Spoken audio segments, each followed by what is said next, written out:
not released full details and Russia has not commented. Let's listen in. Відомо, що після опівночі російськими військовими завдано серію ударів по території області.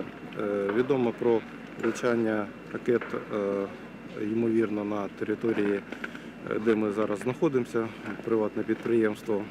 Також на цей час є загиблі та потерпілі особи. На цей час витягнули одного з потерпілих та надається медична допомога. Він доставляється до закладу охорони здоров'я. А також під завалом були інші люди, які евакуйовані. Чітких взрыва по терміналу було, потім чути було, що шахеди знижалися і наше ПВО його збивало десь. Один збили, ми чули, а другий десь термінал полетів. Шахеди звучать по-другому, це десь був третій, четвертий прильот, це точно були шахеди, а до цього це була ракета. Бо вже шахеди прилітали, не знаю. Це десь, може, півгодини виходив вокруг терміналу, шукав людей і знайшов поранених в бункері, який на 7-2 рамки знаходиться. Знайшов свого працівника, який був завалений, з розбитою головою лежав. Інший лежав під завалами, вони подавали звук. Я своєму начальнику сообщив, що вони там знаходяться. І ще один працівник сказав, що рядом з ними хтось 200 лежить. Два поранених було. Один виглядував наполовину під завалами лежав, я його візуально бачив, іншого просто по голосу чув. Now for this discussion, we welcome Mr. Kyiv Grant. He's an ex-advisor to Defense Minister of Ukraine and geopolitical commentator, joins us live from Riga. Thank you very much, Mr. Grant, for joining us once again. Good to see you. Thank you. Thank you. Now, as we see, it seems like the war front is escalating or intensifying there. Do you see that U.S. is still interested in brokering a peace between Russia and Ukraine?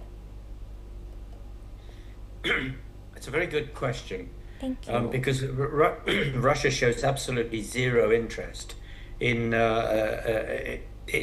having peace, and I don't think there is going to be any interest from Russia in the future in having peace. They intend to keep going and trying to destroy the very essence of Ukraine. On the Ukrainian side, obviously people want peace, and Zelensky is trying very hard to keep Donald Trump engaged. But Donald Trump, as you can see from all the news, Donald Trump is extremely distracted. He's distracted by Greenland, he's distracted by Epstein, and he's doing lots of other things to keep America, I'm going to say, busy from Epstein. So actually peace in Ukraine is probably one of the least important things for him at the moment, no matter what he says. So I think that we will just see what's happening now. I think we'll just see it continuing for at least another year, maybe more, in the same vein. As you say that Russia is not stopping, and we can see that. So why is that? Is Russia trying to gain as much territory as possible before President Trump's focus is back on, like you rightfully mentioned, he's very distracted? No, it's not about this at all.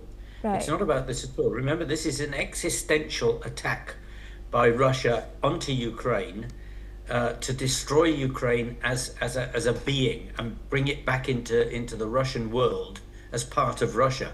Because Putin doesn't see Ukraine as being Ukraine. He sees it as being Russia. And therefore it's his, not dream is the wrong word, but it's his manner that he intends to keep going until Ukraine is subservient to Russia again. And therefore he can't, in a way he can't stop, because he's promised this to the Russian people, and he will find it very, very difficult to get out of what he's said already by claiming peace.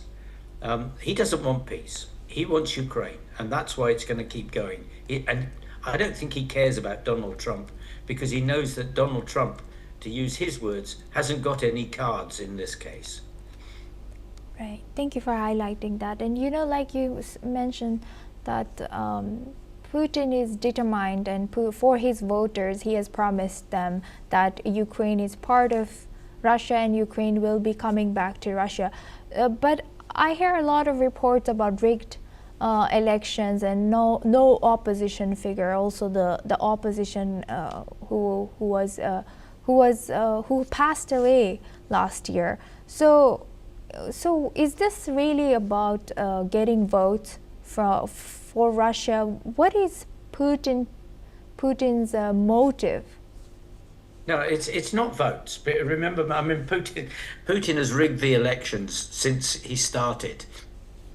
Right. So you can't actually think about votes as being something. But I mean, you know, because he sees people as slaves anyway, because he's KGB, and that's how they view everybody else. But this is, for him, this is about retaining power. Remember, he's got this caucus of people around him who, if they don't think that he's going to deliver on what he promises, they will remove him. That's what's happened in the past in Russia, and it's what will happen in the future, I guess. So he's actually got to keep going and keep delivering on his promises if he wishes to stay alive and wishes to stay there. Because the opposition, don't think the opposition is anything to do with this. They're not.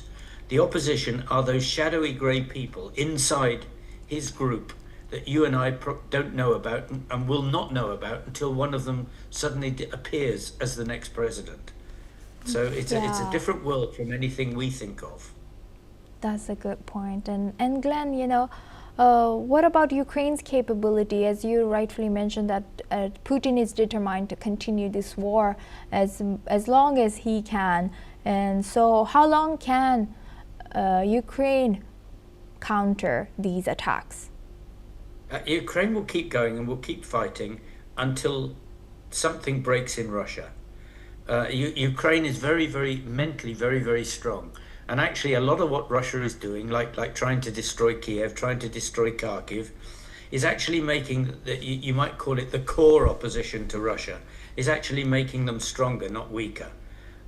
They are a determined nation, and they're a nation that wishes to stay as a nation and is going to fight to the death. Russia will have to defeat all of them individually if it wants to win. Resources are the problem for Ukraine. But it's still got resources in hand, and it's still got lots of friends and allies. So I don't think they're about to give in or collapse yet.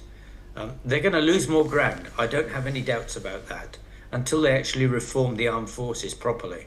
But don't bet on them giving up because you'll lose your money.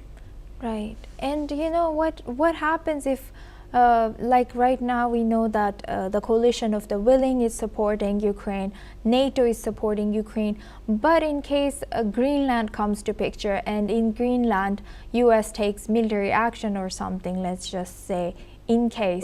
So and then what happens? Then where do the funds go? Where will NATO, how will NATO be distracted? Do you think they will be able to manage these both? I think I think that Russia taking over Greenland is still a long way away.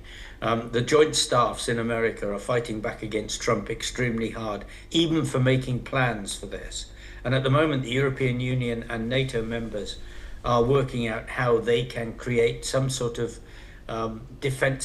stronger defense in Greenland, stronger system in Greenland that actually meets what Trump is talking about, and their aim is to aim off and to not let anything get serious.